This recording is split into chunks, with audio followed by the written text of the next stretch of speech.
Good afternoon, everybody. Good afternoon. Hi. So, President Biden's values and agenda won big across the country last night. In Kentucky, Ohio, Pennsylvania, and in Virginia, voters once again sided with President Biden's agenda to stand up for fundamental freedoms and build an economy for the middle class and protect democracy. Now let's turn to Ohio for a second.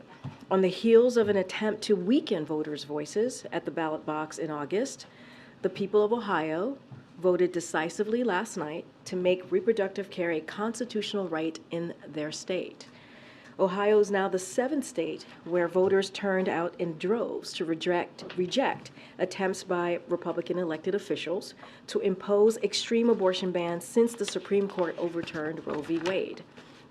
And from Kentucky to Virginia to Pennsylvania, voters in those states also turned out to roundly reject abortion bans that jeopardize the health and the lives of women, force women to travel hundreds of miles for care, and threaten to criminalize doctors and nurses. The stakes could not have been higher. And last night, voters sent a very, very clear message. We have always said that voting matters and polls do not. Our focus is going to remain on our work to grow the economy, lower costs for families, and protect fundamental freedoms against dangerous agendas that are out of touch with the American people.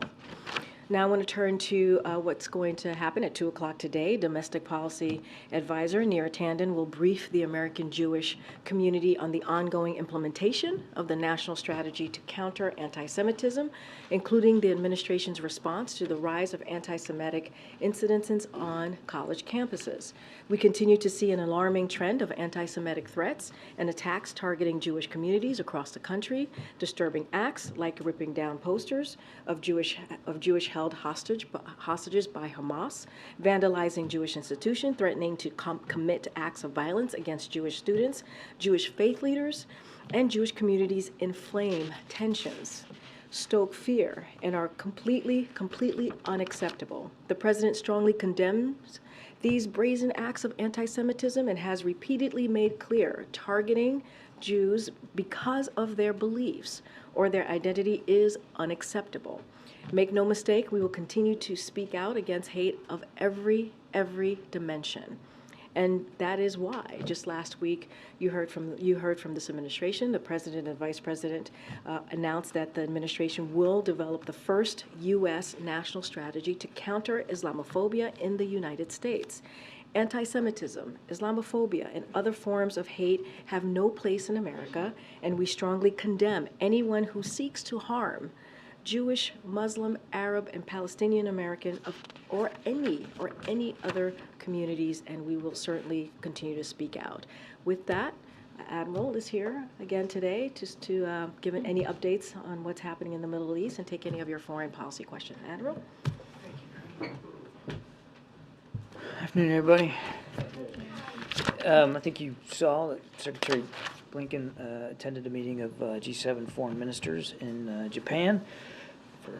Obviously, they held in-depth discussions about all the steps were taken to address the humanitarian crisis in Gaza and meet the urgent needs on the ground. And today, hopefully, you got a chance to look at the joint statement that the foreign ministers issued, unequivocally condemning the terror attacks by Hamas, which happened a month ago, reaffirming our support for Israel's right and responsibility, if not obligation, to defend itself and to prevent attacks like that from ever happening again, of course, in accordance with international law. And then the G7 also agreed that humanitarian pauses are a good steps that could advance key objectives to protect Palestinian civilians, to increase the sustained flow and delivery of humanitarian assistance, to allow our citizens and the citizens of other countries to exit, and help to facilitate the release of hostages. So I really urge you, if you haven't taken a look at that statement, to go ahead and do that. Lots of ground covered in it, and we're going to obviously continue to work on all those goals. In fact, to that end, you may have seen that the National Security Advisor, Jake Sullivan, met today at the White House with former Israeli Prime Minister Naftali Bennett, covering all those same issues, making sure that the former Prime Minister knew straight from our National Security Advisor how staunchly we're going to continue to stand by Israel as they continue to defend themselves. Just a brief update on the crossing at Rafah. Over the last 24 hours, more than 80 more trucks carrying humanitarian aid was able to enter Gaza. That brings the total to 650. Again, not enough. We're going to continue to work to push that. And as of now, we're aware of more than 400 Americans and family members who have been able to depart and sought the support of our embassy team on the ground in Egypt. There has been no change in that number since yesterday. So no more U.S. citizens or family members got out since the last time, well, since yesterday when I was up here talking to you guys. But I just thought I'd give you that update. That's it.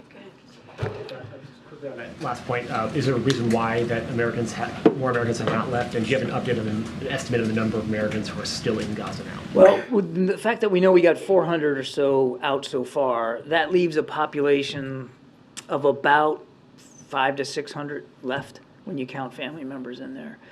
So we're working to get them all out, obviously. And the reason why changes every day. I mean, as I said before, this is a dynamic situation. Sometimes it's the vetting process. Sometimes it's obstacles, not physical obstacles, but policy obstacles that Hamas might throw up. So we're confident that the flow will continue. But as I've said before, we shouldn't comfort ourselves in thinking that every day it's going to be sort of a similar approach and a similar number and some sort of similar sense of ease here. Every day it has to be worked almost all over again. And you mentioned Secretary Blinken's comments earlier today, Yeah. where he said that the post-war environment must include a Palestinian-led governance in Gaza unified with the West Bank under a Palestinian Authority. Is that the stated policy of the United States now, that Gaza and the West Bank need to be reunified under Palestinian Authority control? And separately, the Israeli government has said that, they again said to say that we can come up with the mechanism that's appropriate, suggesting that they control what is the final governance structure in Gaza. So who controls what will happen in Gaza? Is it the United States? Is it Israel? Is it the Palestinian people? It's, as the Secretary said, we want to make sure that Gaza and the West Bank are for the Palestinian people, and that they have a vote, they have a voice, that they get to be the determining factor in what governance looks like, where they're living, in their homes. And that remains our policy, and will going forward. Now, what exactly does that governance structure look like, and when does it get put in place, and who are the players that are going to help adapt that? All that we're working out. Those are all the questions we're asking ourselves and the questions we're asking of our partners. I can't stand here today and tell you that this is exactly what the structure is going to be, but that is what we're trying to drive to, is a process to get answers to those questions. It sounded like Secretary Blinken was saying that there was a final goal in mind, which was unified control of Gaza and the West Bank under the Palestinian Authority. Is that not U.S. policy? We believe that the Palestinians should be in charge of their future, and they should be the determining voice and factor in their future. Thanks, Karine. Thanks, Admiral. Can you confirm that the President and Prime Minister Netanyahu discussed a 3-day humanitarian pause when they spoke most recently? And if so, how are discussions on that going? Nope, I can't confirm those reports. I can confirm that in almost every conversation that we're having with the Israelis right now, we're talking about the benefit of humanitarian pauses. And again, you saw the G7 foreign ministers also unite around that idea. How are discussions on that going? We're continuing to have those discussions. I don't have an update for you. I would remind that there has already been a couple of small humanitarian pauses to allow people to get out, including a small number of hostages who have been released. So this is not a new idea, but it is something that we believe should be continue to be pursued.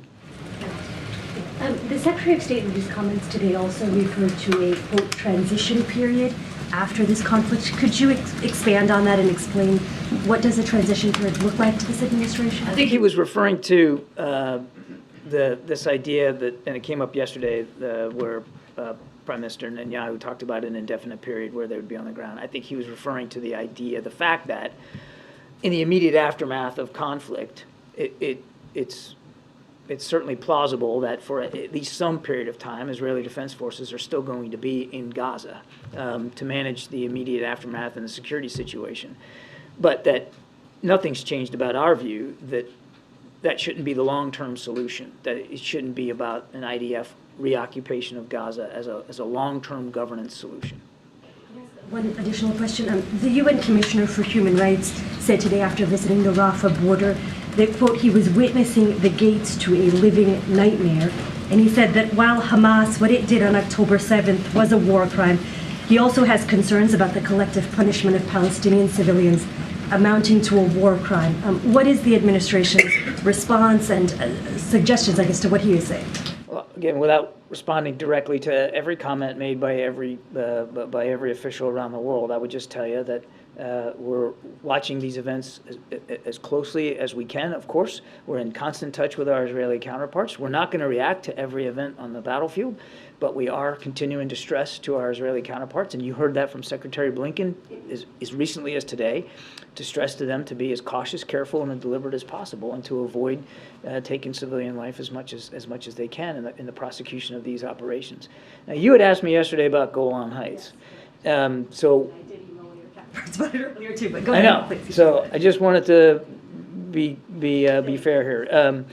There's been no change in our position on the Golan Heights. I think Secretary Blinken talked about this back in February of 21. There's no change in our policy, and as long as the situation in Syria remains as it is, we understand that that Israel has legitimate security needs there in the Golan Heights. So no change, no policy change. Is the Palestinian Authority capable of running Gaza now, once the fighting dies down? I don't know that, again, we've got a final solution here on how Gaza will be governed, Steve. And obviously the Palestinian Authority would have to be a part of that discussion from the get-go, and as well as with other regional partners. But I just don't know that we've got that solution set nailed down. What we do believe, as Secretary Blinken said, that the Palestinian people should be in charge of their destiny and their future. And when you're trying to get American hostages out, how does that process work? Are you in direct contact with Hamas? We don't have direct communications with Hamas, but some of our partners do, and they've been helpful in that regard. But any progress to note? I have no specific progress to announce or speak to today, other than that we continue to be focused on trying to get all the hostages out, certainly the American citizens that we know are being held, but all of them. And in order to do that, as we saw with the first 4 that got out, 2 Americans and then 2 Israelis a couple of days later, there was enough of a pause in the fighting to allow for their safe passage. And that's what we're trying to get cemented, is an agreement for as many pauses as might be necessary to get all of them out. But it's a delicate negotiating process, and we're still working at it. Thanks, Karine. So on that note, John, and thanks for coming again, by the way, should we be thinking about humanitarian pauses in the context of hostages? Because you referenced, the last time the Prime Minister agreed to some, it was to allow hostages out. Or are there other factors, getting more aid in, et cetera? I mean, how should we be thinking about this? Because every time it's happened so far, it's for the hostages alone. I would recommend you think about it in terms of all of the above. I mean, obviously, one of the most urgent, pressing needs is to get the hostages, to get their release secured, get them back with their families. That's key priority. But it's also a priority to get aid in, and also to allow for people who aren't hostages to find a way out of Gaza, or ways out of Gaza. So it's all of the above, but the key focus right now is definitely on hostage release. So is the lack of humanitarian pauses a factor in why hundreds of Americans are still stuck there? There are lots of complicating factors to the earlier question I got about why we haven't seen more movement over the last 24 hours. And the need to be able to cross Rafah safely without fear of coming under fire is certainly one of those factors. Thank you. Just to follow up on that hostages, Israeli government sources tell ABC News that Israel won't accept the release of 10 to 15 hostages, that it wants a bigger group, close to 50. Is that a position that the White House agrees with? I am not going to negotiate in public. Can you talk a little bit more about what demands Hamas is making to release these hostages? What is being asked for? I know you're not in direct contact. Any guidance you can give on what? Again, I'm really not going to get into negotiating it in public. We have a way to communicate with Hamas. We're using that way, and we're doing everything we can to get these folks back with their families. But I think you can understand that I could be putting all that process at risk if I start talking about the negotiating stance of one or another partner in this. And just any sense of proof of life, that anything you can give us as far as how you would know that these hostages are alive right now? I am not aware of any specific proof of life for specific hostages, to include the small number of Americans that are still being held hostage. We don't have any indication to the contrary that they aren't still alive, and so we're certainly operating under that assumption. John. Thank you, Karine. Admiral, it's been a few days now since the leader of Hezbollah delivered a speech that sought there may be prompts more violence in the northern front. Have you been, over the last few days, have we seen any, has the U.S. tracked any escalation there? What do you expect?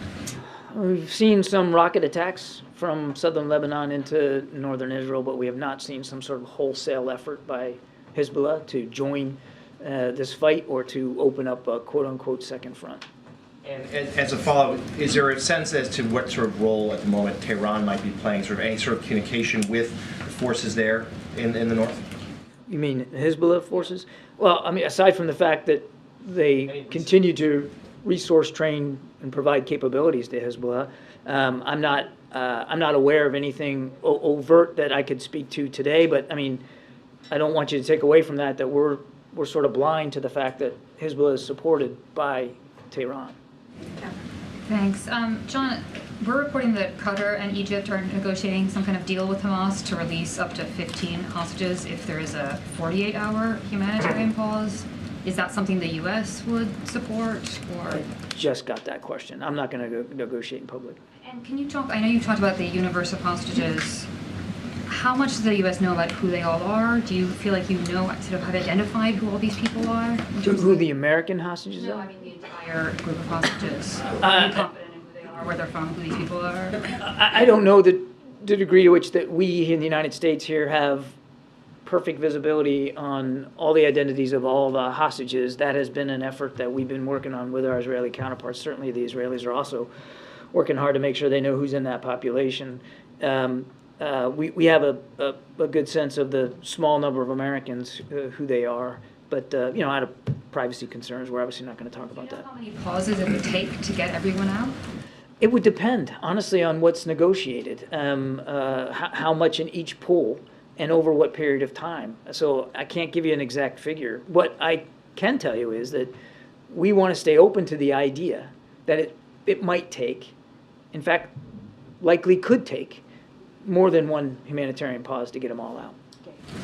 Admiral, I know you can't get into details about the length of any humanitarian pause under negotiation, but logistically, how would that work for IDF forces that are already on the ground in Gaza? Would they stay camped out? Would they, the expectation of leave? I mean, how would that even work? Again, without getting into hypotheticals, and certainly not talking for another military, what we're talking about here is temporary, fixed in time, short duration, hours to days, depends on the need. And then also localized in terms of the map. So it would be an agreement that for a set period of time, in these grid coordinates, there would be a pause in the fighting. That doesn't mean that there won't be or couldn't be fighting outside that zone during that same period of time. So all of that has to get factored in, and I have no doubt that on the Israeli side, as they look at each proposal, they'll think about the impact, the potential impact, on their military operations on the ground or in the air. Thank you. I have a few questions on Ukraine. There's war going on. Few. How many is a few? I'll just take my pen out here. So there has been a dispute in recent days within the Ukrainian leadership whether the war has reached a stalemate. What's your assessment? And does the president still believe that Ukraine can win back its territory? Okay. I'm going to have one more after. Okay. Is that okay with you? Oh, absolutely. Okay. It's okay. So obviously we're not going to, as I've said many times before, we're not going to characterize Ukrainian military operations. They can speak for this.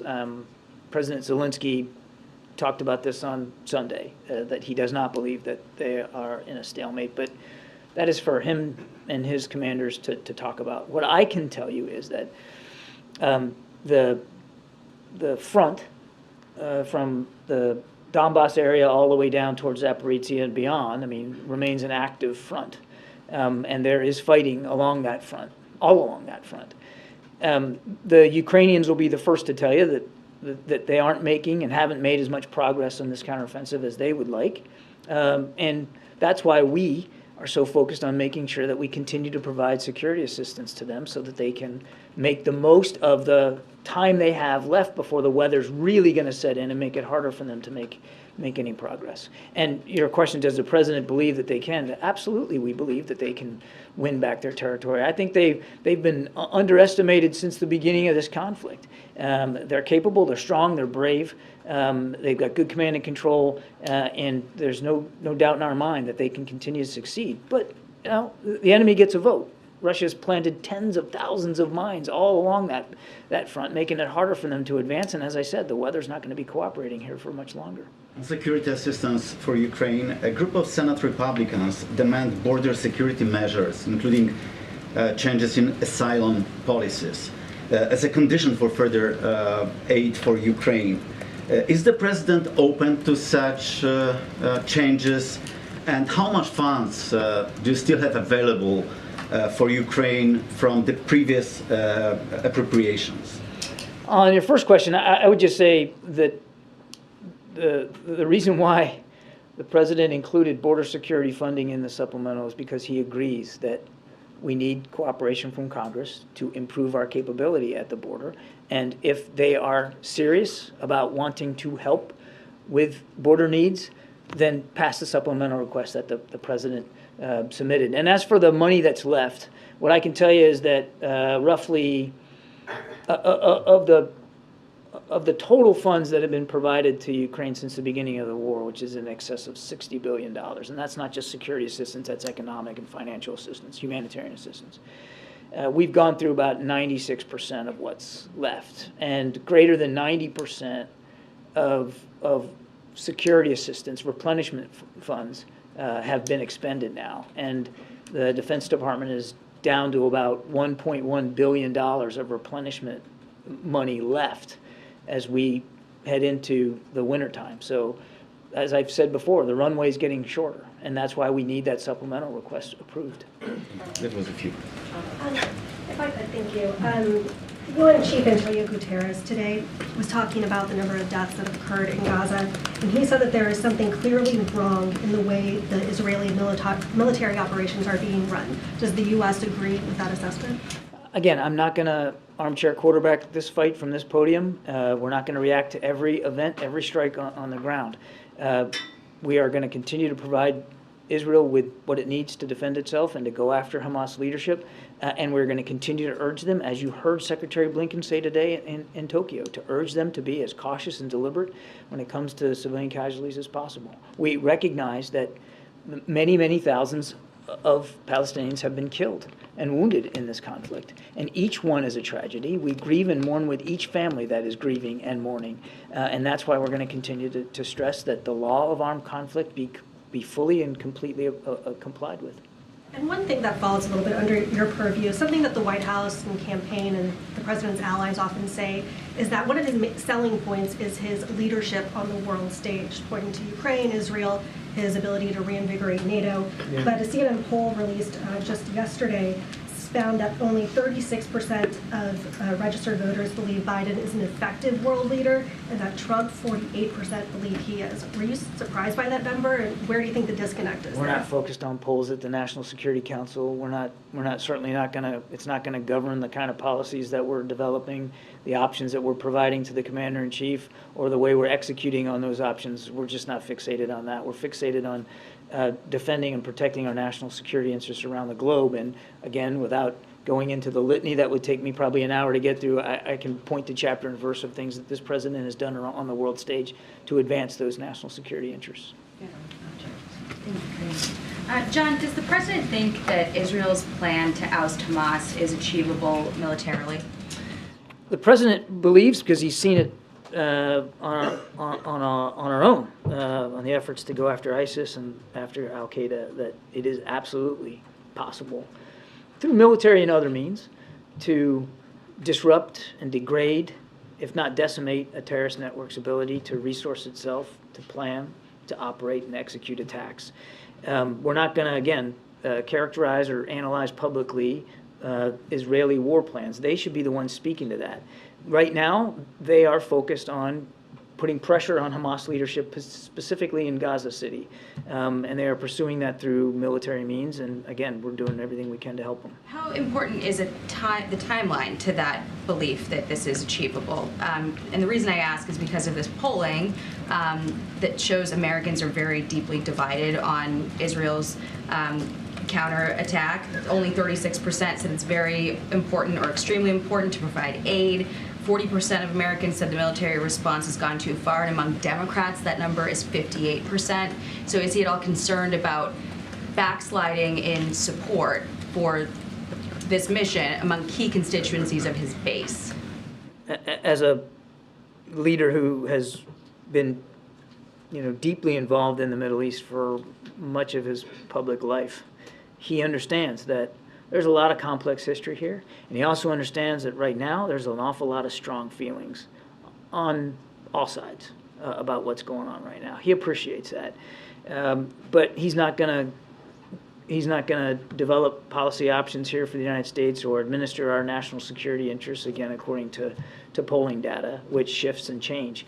He's going to do it based on principles, based on a firm belief in Israel's right to exist as a nation and the Israeli people right to live in peace and security, as well as the Palestinians. And that's going to govern how he makes his decisions with respect to protecting our national interests, to include, Jackie, his firm belief that in the promise of a two-state solution and how we can't abandon that. Will we send American troops into Gaza to get American hostages? There are no plans to put American troops on the ground in combat in this fight.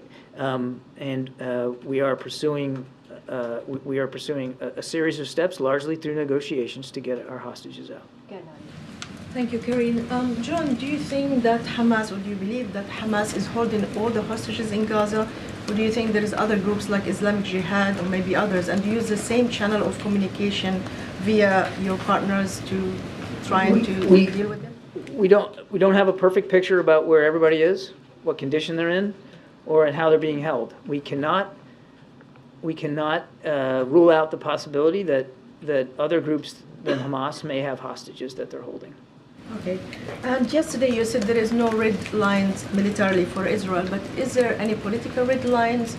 I think the Secretary alluded to it today, Secretary Blinken, when he said that no transfer of Palestinians and no, in a way, allowing for a security buffer zone that will be on Palestinian land. Is this something that the administration will convey to the Israelis? And I'm sure you've seen the images of thousands, 15,000 actually, of women and children walking on foot with little belongings from northern Gaza to southern Gaza. You still believe this is not in breach of international law when an occupying power forces civilian population to move from place to place? Again, I appreciate the efforts to have us react in real time here to events, and I'm just not going to do that. But on the question about permanent displacement, that is not a new policy. Secretary Blinken was reiterating what we have said time and time again since this conflict began, that we do not support and won't support any kind of permanent displacement of Palestinians outside Gaza. Go ahead, Anita. Thank you. I'd like to take another stab at East Asia today, please. First of all, on Monday, as you know, President Biden is meeting Indonesia's president, and he's the leader of the second largest Muslim country in the world. What is his message to President Widodo, and why does the statement that the White House put out about this make no mention of the situation in Gaza when we know that President Widodo is going to a meeting of the Organization of Islamic Cooperation the day before, where that's going to be the main subject? I can't speak to the announcement specifics of the announcements. I mean, if we listed every single topic that every single discussion the president has with every single foreign leader came up, I mean, there'd be no end to these announcements. I mean, I have no doubt that the situation in the Middle East will come up. I don't think you should read anything into the fact that it wasn't in the announcement. I wouldn't worry about that.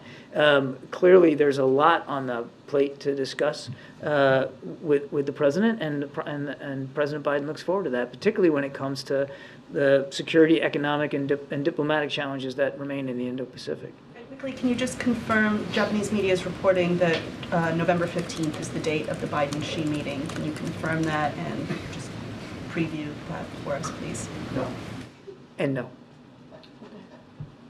I wanted to ask you again about the civilians living in Gaza. You've talked about your pushes for a humanitarian pause and that you don't support permanent, what did you call it, permanent displacement of those civilians outside of Gaza. That's right. Can you lay out what the U.S. position is then on protecting these civilians from these airstrikes or from other Israeli military operations, given that they're, what the U.S. position is on protecting these people when they have nowhere else to go?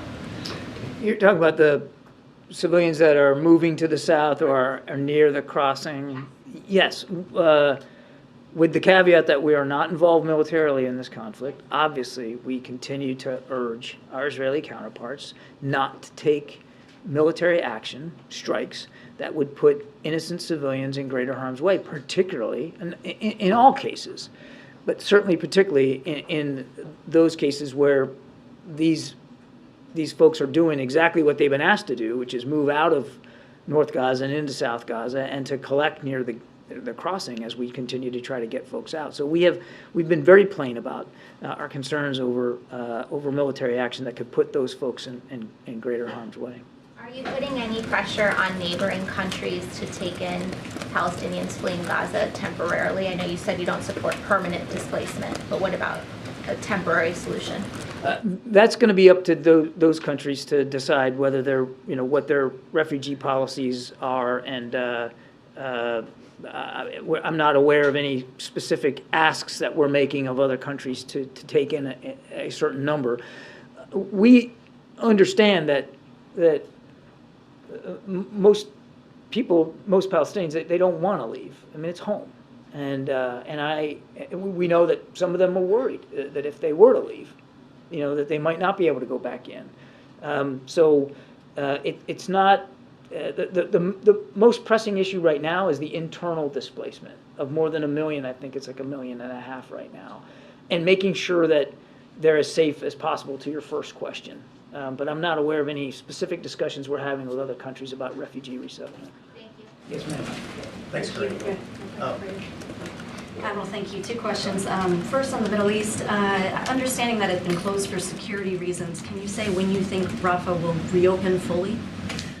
Well, I mean, it remains open for stuff getting in. As I said, 80 more trucks overnight, which is a good thing. And I wouldn't characterize it as closed, not in a permanent sense. It's just that we weren't able to make any progress over the last 24 in terms of people getting out. But that doesn't diminish our confidence that we'll be able to continue to get folks out over time. But every day, it's a series of negotiations. Every day, it's a series of discussions about process and procedure and vetting and all that. And, there's going to be some days where we're more successful than others, but we're not considering it permanently closed. And then separately, on the DFC announcement of the $553 million investment in that port terminal in Colombo, I was wondering if you can put that into context as the U.S. tries efforts to kind of counter what you see as China's unsustainable infrastructure lending in the region. Can you talk about the strategy here and how that's working to kind of win over global South countries on that front? Well, so a couple of things. It's not about winning folks over. We're not telling people they can't enter into investment arrangements with the PRC. That said, the president has worked hard now over the last 2 years to advance what he calls the PGI, the Program for Global Investment and Infrastructure, which is providing in ever-increasing amounts investment opportunities for lower middle-income countries to seek more fair, more transparent, and quite frankly, more economically beneficial investment opportunities for their own infrastructure all around the world. and he has talked about that at some length. It is providing, we believe it is providing them alternative funding to help their own economies and their own people so that they don't have to rely on the quote-unquote, Belt and Road Initiative, which is pretty high interest and low results so far. Thank you. I wanted to go back to this idea of sort of the humanitarian pauses versus a ceasefire. I know you've talked a lot about how those are very different things. So in that context, would, say, a 72-hour humanitarian pause be different than a ceasefire? I guess my question is, how long are humanitarian pauses humanitarian pauses? Humanitarian pauses are as long as they need to be for accomplishing whatever the specific purpose is, whether it's hostages out or aid in or just getting people out. I mean, they have to be as long as they need to be. But just to be clear, to kind of reset here, when we talk about a ceasefire, when you use that term, when that term is applied, a general ceasefire, it connotes a cessation of hostilities for an indefinite period with the purpose of finding an end to the conflict. Usually when you get into a ceasefire, it's when you think you're at the end game and it's time to negotiate. Go to the table and brass tacks here, how are we going to end this war? And we don't support that at this time. A ceasefire right now benefits Hamas. It also legitimizes what Hamas started on October 7th. It would give them a propaganda win. See, look, now there's a ceasefire, and so we're going to be an equal party to this, and we have every right to continue to stay in governance in Gaza. And they don't, and they're not. So a ceasefire not only gives them time to plan and execute, but it legitimizes what they started on October 7th. And that's unacceptable to President Biden. It's certainly unacceptable, understandably so, to the Israeli people. A pause is, as I said, temporary, localized, specific purpose. Jenny. Thank you, Karine and thank you, John. I have two questions. Secretary Blinken and Defense Secretary Austin visit to South Korea and hold talks with their counterpartners. What role do you expect South Korea to play in the Middle East conflict? Secondly, currently the United States is focusing on the war in Ukraine and the Middle East war, Hamas and Israel war. Does the United States have a strategic response plan in case of an emergency on the Korean Peninsula or Taiwan area? I mean,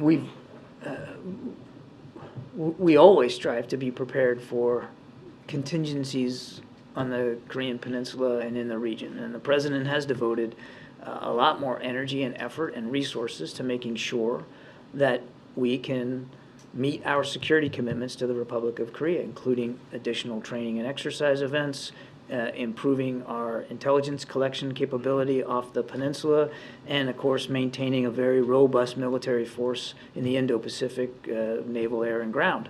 So, and we're in lockstep. You'll see this on hand as our defense and foreign ministers meet here shortly to make sure that that alliance remains ironclad. On your first question, I know, I remembered it. I actually remembered it this time. We're not going there hat in hand to ask South Korea to do something specific for the Middle East. Those are sovereign decisions. They have to decide for themselves if they feel there's a role for the South Korean people in that conflict. They have been terrific friends and partners and allies in the region, but even with the support to Ukraine as Ukraine battles for its independence. And again, those are decisions that the South Korean people, through their elected leadership, have to make. Thank you. We're going to wrap it up. Go ahead, John. Thanks a lot, Karine. John, you mentioned earlier that the administration is in constant touch with your Israeli counterparts. Do the Israelis update you, apprise you of the progress that they are making in this conflict against Hamas? Yes. And those conversations, are they with diplomatic officials, intelligence officials, military officials? Can you give an update about who your counterparts are when you talk about that? It's all of the above.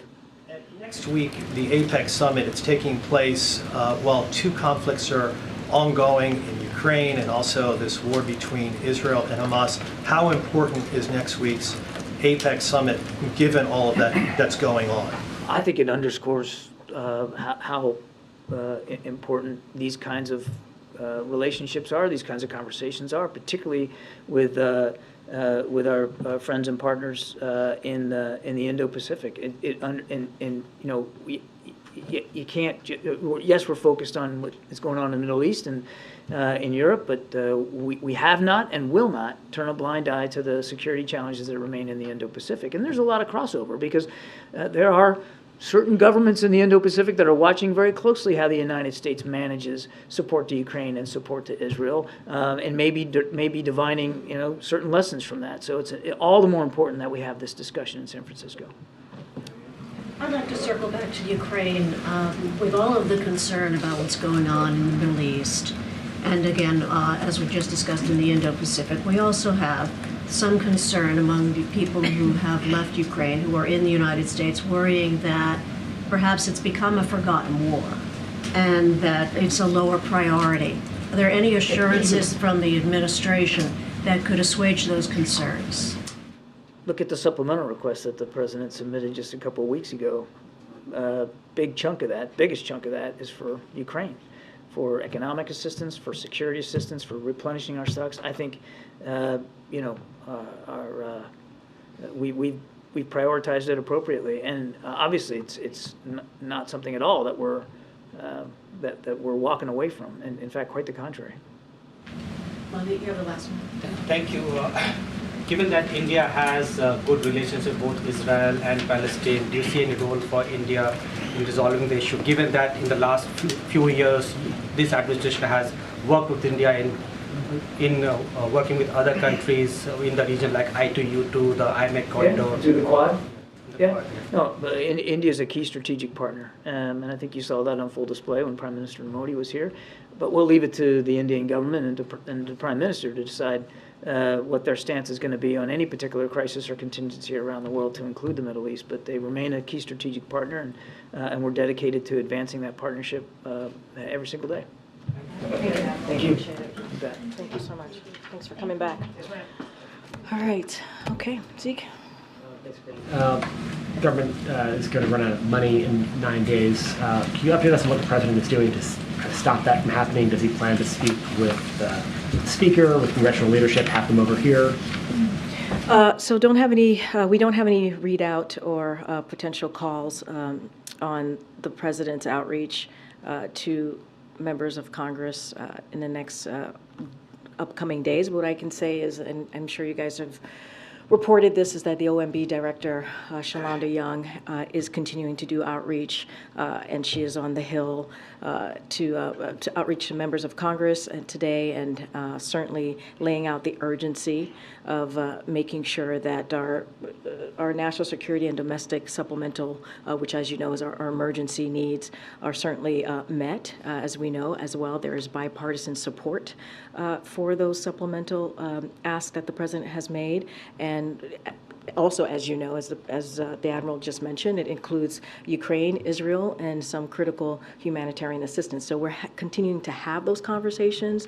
They've been happening for some time now with the OMB, certainly director, and certainly the Office of Leg Affairs and other folks here in the White House. And we have made ourselves very, very clear how important it is to make sure that the government stays open, make sure that key vital programs that American people need continue to get funded.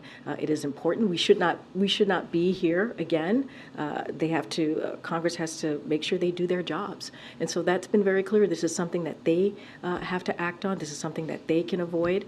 And so we have been clear about that, and we'll certainly continue to make that clear to them. And then last night in a bipartisan vote, the House censured Congressman Rashid Tlaib. Does the president believe that was appropriate, that her comments justified that action? So I'm not going to speak to the actions that Congress takes. We've been very clear in any other resolutions that include a censure. We've been very clear, whether it's a Republican or a Democrat, that is for certainly Congress to take action on, and that is their prerogative.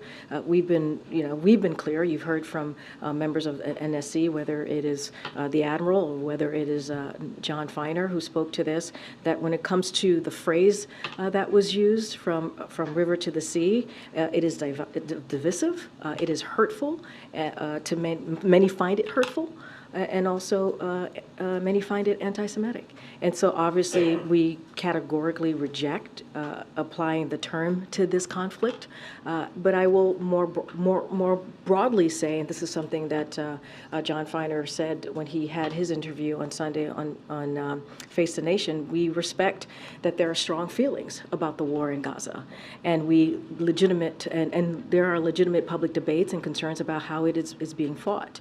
So we have expressed strong views ourselves in public and in private conversations with Israeli officials, as you heard the Admiral speak to, as you all aware about the importance of preventing civilian casualties for sure, for certain. But remember, Israel is defending itself from terrorists who committed a horrific act. That's what we saw on October 7th, as you all know, and who have taken about 240 people hostage, including American citizens. So not going to speak to the actions that Congress took, but certainly as it relates to that term, we've been very clear. We strongly disagree. Has anyone from the White House reached out to the Congresswoman, and given that she used a phrase that you just described as divisive and potentially anti-Semitic, does the White House plan to have any engagement with her? The president's head of the Democratic Party. Is there a place in the Democratic Party for somebody who uses phrases like that? So we've been very clear. We just said we think that we strongly disagree in using that phrase. I mean, that is coming from here, from the White House, in a very public way. It's been said by many people at the White House. So we've been very, very clear about that. I don't have any conversations to read out to you with the Congresswoman. I just don't have anything from here at this time to read out. But look, we've been very clear, very, very clear about using how it is important to be mindful about the language that we use, especially in this time, and we'll continue to speak out to that. Thanks, Karine. What does the president think last night's election results say about his own chances for re-election, if anything? So I'm not going to get into his re-election, obviously, from here, or anything that's related to 2024. You saw the president's statement yesterday about a particular, obviously, issue 1 in Ohio. You heard directly from the re-election campaign, so certainly I would refer you to the re-election campaign. But what I can say more broadly, and I think it's important to note here, and I said this a little bit at the top, of how what the American people made very clear. They spoke out loud and clear, and what we believe we saw across the country is that we saw the president's values and agenda win big across the country last night. And this is not just in 2023. We saw this in 2022. We saw this in 2020 as well. And Americans spoke loud and clear how we need to protect reproductive rights. Women should have we should have the freedom to make a decision on their own health care. That is important. We heard them speak very loudly against dangerous conspiracy theories that we've heard out there, right, which are incredibly dangerous, as I just said, and they rejected that. And look, you saw the American people continuing to say that they support the president's agenda. Because if you think about how Governor Beshear ran in Kentucky, he ran on the infrastructure, right? He ran on lowering costs for the American people. Those are parts of the agenda that the president has led on, whether it's the bipartisan infrastructure legislation, whether it's the Inflation Reduction Act, and making sure we're lowering costs for the American people. This is the president's agenda that was on the ballot clearly, and the American people spoke very clearly about it. And then just secondly, on the Israel war, the Israel-Hamas war, the majority of the Democratic caucus has sent the president a letter asking for reassurances that Israel has a viable plan for defeating Hamas and that U.S. military aid will be used in line with humanitarian law, among other things. Has the president responded to these Democrats? And is he prepared to offer those assurances now? So look, I can't speak to any response to the letter. What I can say is, and this is something that Feiner actually spoke to as well any country that receives arms and military aid from U.S. must use them consistent with international and humanitarian law, which is a standard part of our security assistance agreements. So obviously, we have been in close communication with Israel throughout this conflict, urging them to do everything possible to avoid civilian casualties. You heard that from the Admiral just now. And even as Hamas uses civilians as human shields, and that's what we've been seeing.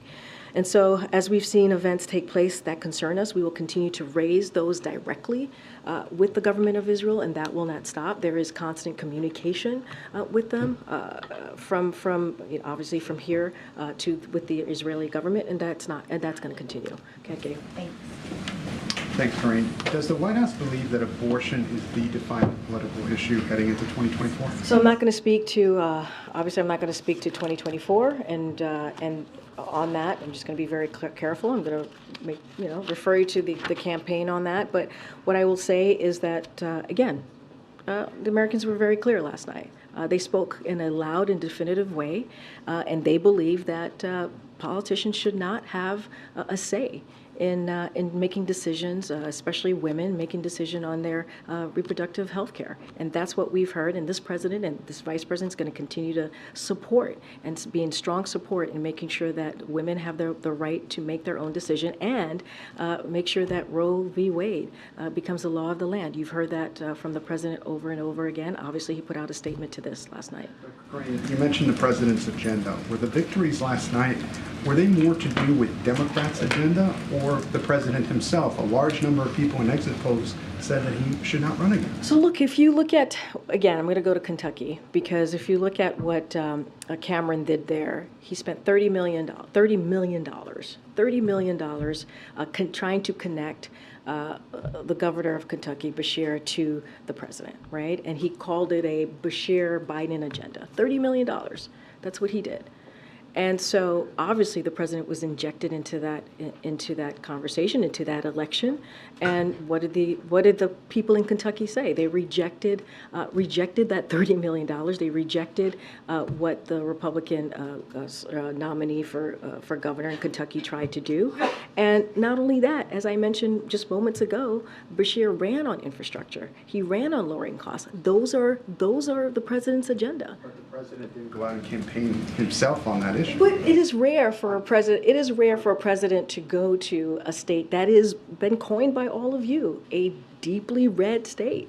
That's what Kentucky is. And let's not forget, the president kicked off one of his first events that he kicked off this year was going to Kentucky and talking about a bipartisan obviously a bipartisan infrastructure, but going to a bridge that had bipartisan support.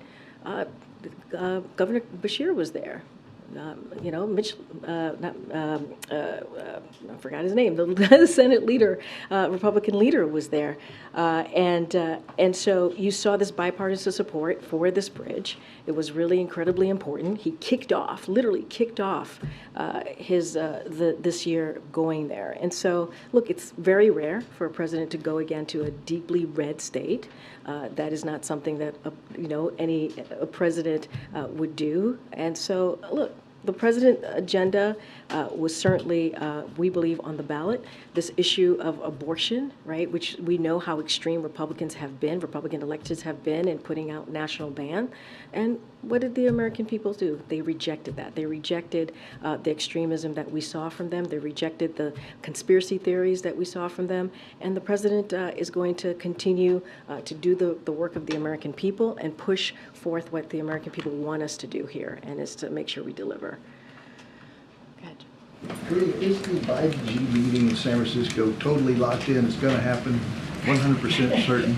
I don't have anything to confirm here and now. Obviously, you'll hear more from us in the upcoming days. I just don't have anything to confirm. And is he going to watch the Republican debate tonight and comment on it?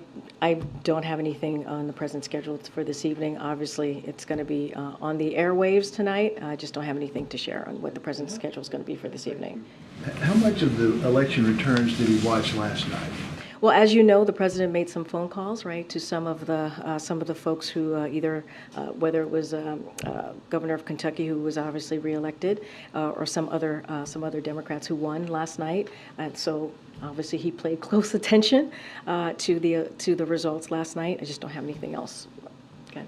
Senate Republicans have been pushing for immigration policy changes to be included in a supplemental in order to get that funding across. You heard this over and over in the hearing today with Alejandro Mayorkas. And there were some Democrats on that committee, like Chris Murphy and Schatz, who seemed open to discussing some policy changes to deal with this in a piecemeal approach. Is the White House willing to budge on this in order to get this money through? So look, on day one, the president put forward a comprehensive immigration plan, legislation for Congress to take a serious look at and to work with him on getting that done. We have a broken immigration system. It's been broken for decades now, and the president has done everything that he can on his own to try to figure out how do we deal with what's going on at the border.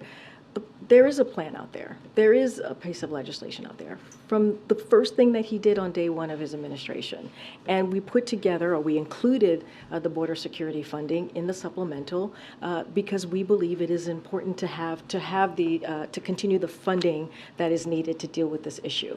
And so if Republicans in Congress were serious and are truly, truly serious, they would look at what we presented. I'm not going to negotiate from here on what we would discuss or move forward with, but we've been doing this from day one. From day one, the multiple times that I have talked about border security and asking for Republicans to act, asking for Republicans to meet us in a way to have a real serious conversation on how to deal with the border, we don't see that. We just don't see that.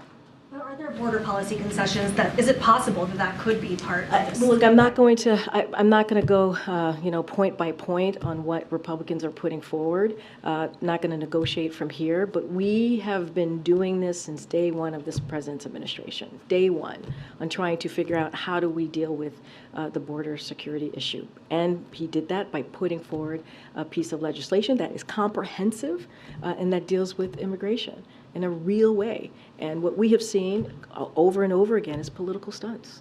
And the president's heading to APAC next week, but then right around the corner is that government funding deadline. Is the White House considering any alterations to his schedule or plans? Could he potentially come back a little bit earlier? We don't have any changes to his schedule. Look, this is something that Congress can get done very easily. This is their job, right? Their job to keep the government open. It is up to them to get this done. They have to do their jobs. They have to do this work. They have to keep their commitment. There should not be a government shutdown. The president's going to continue to do the work for the American people, obviously focusing on foreign policy, focusing on national security next week, and that's what we're going to see in APEC. And really important to have those diplomatic conversations, and that's what you're going to see the president do. Go ahead, Jojo. Thanks, Karine. Can you give us a preview of the president's trip to Illinois? And also, I'm wondering, does the president believe that his decision to join auto workers on the picket line made any difference at all in settling this dispute between the workers and the auto companies? So let me get to tomorrow. So tomorrow, obviously, which is Thursday, President Biden is going to deliver remarks and meet with UAW auto workers, UAW President Shawn Fain and Governor J.B. Pritzker in Belvidere, Illinois, to highlight his commitment to delivering for Illinois, for delivering for working families and creating good-paying union jobs, as well as UAW's historic agreement that includes bringing thousands of UAW jobs back to Belvidere and reopening a plant, which is incredibly important. The acting Labor Secretary Julie Su and senior advisor to the President Gene Sperling will join the president on his travel. When he is in Belvidere, Illinois, where he's going to mark the reopening of that assembly plant. This reopening will create thousands of jobs, highlight the president's commitment to rehiring and retooling the EV and EV battery jobs in the same communities where auto jobs have created good-paying union jobs for decades. And thanks to the contract that UAW was able to negotiate with the auto workers, the UAW auto workers will get more in wage increases in 4.5 years than they did over the past 22 years combined. I would, to answer your other question, look, this was collective bargaining. The president believes collective bargaining works, especially when all sides come together in good faith, and that's what you saw. And this is a victory for them. This is a victory for the men and women of the UAW, and it is something certainly that he supported, and we obviously were able to give support to the negotiations, but they did the negotiations. It was their negotiation to have, and certainly we are glad that it came to a place where UAW auto workers were able to get what they deserve. The vice president was just outside. Oh, she left. Do you think you could invite her in here? Oh, okay. It feels like she's going to make a statement. We should be here. Okay, I was not aware of that. I was not aware. I was not aware. I would have to talk to her office. Is she still out there? She just finished, but we'd love to ask her questions. Okay, all right. Well, would have to. Oh, Steve is coming back. Would have to ask what happened. I was not aware that was going to happen. For about 30 seconds about the last night's elections. Okay. Okay. All right. I guess what's behind the decision to not have the president come out in the wake of the results? So look, you're going to see the president tomorrow. Just talked about Chicago. Now I see why people left and came back. Okay, that's good to know. Was not aware. Okay, so look, the president put out a statement on issue 1, Ohio issue 1. Yesterday, as you all know, Ohioans voted decisively to protect the access of reproductive health care in the state constitution, and so that was important. I mentioned that he spoke to Kentucky governor. He also spoke to Congressman-elect Gabe Amo and Philadelphia Mayor-elect Sherrell Parker, so that was important. And of course, the campaign spoke to this as well today. You're going to hear, you're going to hear from him tomorrow. He'll certainly speak to this tomorrow. I just don't have anything more on his schedule today. But look, this is last night was an important night. I think important night for the American people.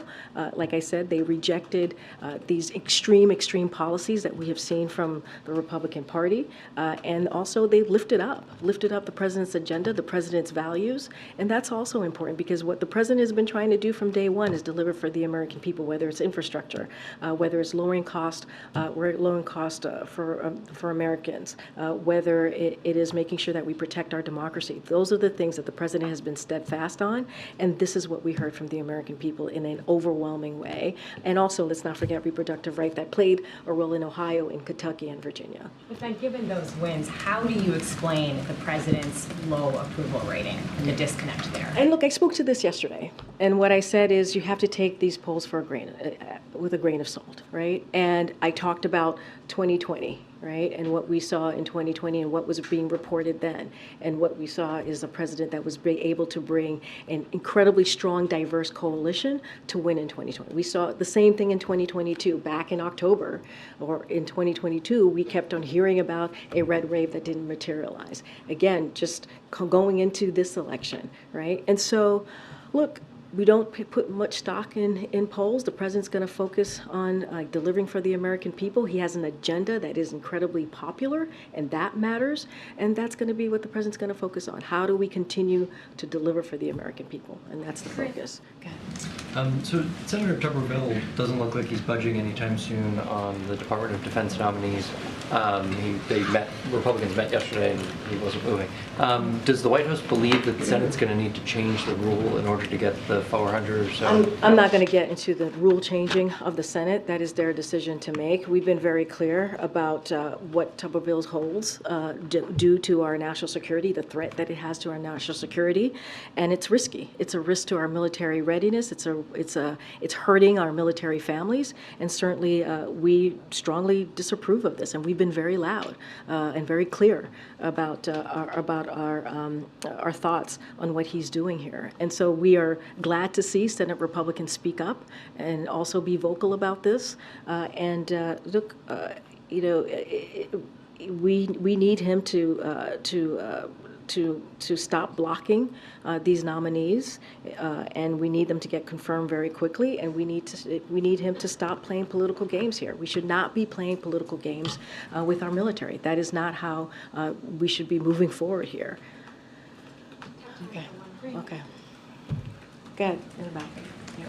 Ohio voted to legalize marijuana last night. Does the Biden administration support that vote, and do you feel that marijuana restrictions should be loosened on the federal level? Look, the president put out his stance on marijuana about a year and a half ago. Nothing has changed there, and so I will leave it to the people of Ohio to decide on how they're going to move forward with their own constitution, but I'm just not going to speak to it further. We've been very clear. Something that's just breaking right now, the House Oversight Committee has issued subpoenas for Hunter Biden, James Biden, and Biden family business associate Rob Walker. Do you have a comment on that? So look, as you just mentioned, it's just breaking, so I don't have this information in front of me. I'm just hearing from you. Certainly, I would refer you to any of the personal representatives on this, on your question. But I will have to say something that I've said many times. This is an investigation that has been going on for a year now and has turned up zero evidence of wrongdoing by the president because there is none. But Republicans continue to double down on a baseless smear campaign against the president and his family. Instead of being focused on the American people's needs, what they're asking for, what is it that they really truly want us to focus on, they continue to double down on this. And there are a lot of important issues that we need to deal with, not just us here in the White House, but also Congress, national security, the economy, healthcare, gun violence. That's what we should be focusing on. But they continue to try to smear this president and his family on a baseless investigation. And so anything else further, certainly I would refer you to the personal representatives on it. All right, thanks everybody. Should they comply with it? Should they comply with it?